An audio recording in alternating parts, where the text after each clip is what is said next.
The coronavirus is still killing people.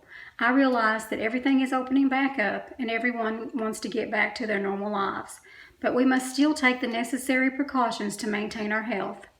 I believe it is very vital to continue to use a mask in public places or social gatherings to reduce the spread of the coronavirus.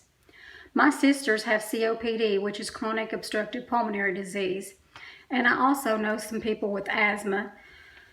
And these people already have problems with their breathing. And so if they contracted this disease, they would probably die. Even though you may feel like you're not at risk because of your age or your health status, I still feel it's very important to wear a mask in social gatherings to protect the people that are already at high risk. You may have the potential of contracting the virus and you may be asymptomatic for days. And this is when you could potentially spread the virus unknowingly to somebody else. And if somebody that had this lung issue already, this could probably kill them, but you may survive. And even though we are able to get out of our homes and go out in public places, please continue to wear your mask. And some people may be having issues with finding a mask. There's several types of masks. There's one that can be made homemade from a t-shirt or a bandana or a scarf.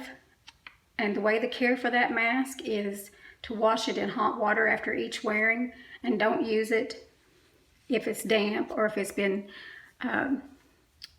used and gotten saliva or mucus on it.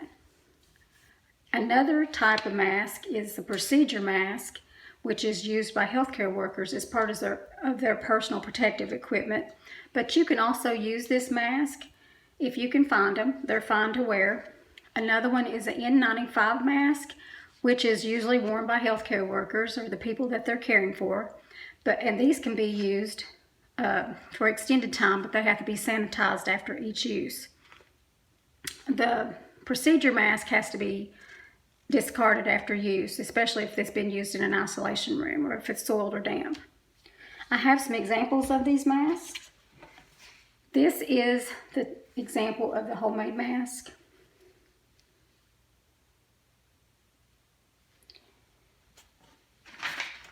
This is an example of the procedure mask, which this part here has got a metal part in it.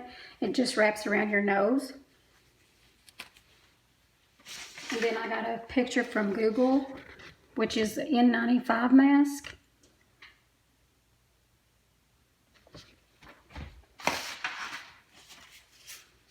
And the places to find these masks, I found on Amazon has 50 procedure masks for $30, and Acumed has the N95 mask. You can get 20 for $160, and Etsy has a homemade mask for an average price of $13. Another issue that's come up with wearing a mask is the people that wear glasses may feel like they don't want to wear a mask because when wearing a mask it fogs up their glasses. And another way to get around that is to use a defogger, which is just sprayed on your glasses and then wiped off, and then you put your mask on, and it's supposed to help keep the glasses from fogging up. Another thing you can do is pull the mask up over your glasses, and then the bottom of the glasses, instead of having the mask sit under the glasses, and this may help with the fogging. And then another idea is to limit the amount of hot air that can hit them, which means making sure your face mask has a snug fit along the bridge of your nose and around the sides of your cheeks.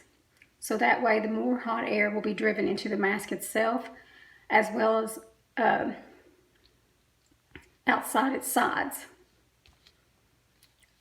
In conclusion, wearing a mask is still very vital during this time.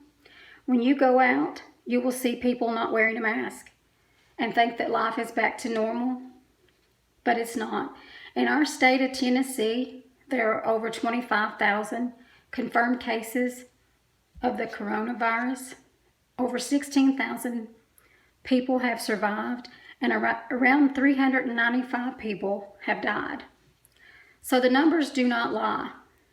The next time you're on your way out the door, please think of others and wear a mask, because you may be helping to save a life, and it sure can't kill anyone if you do wear one.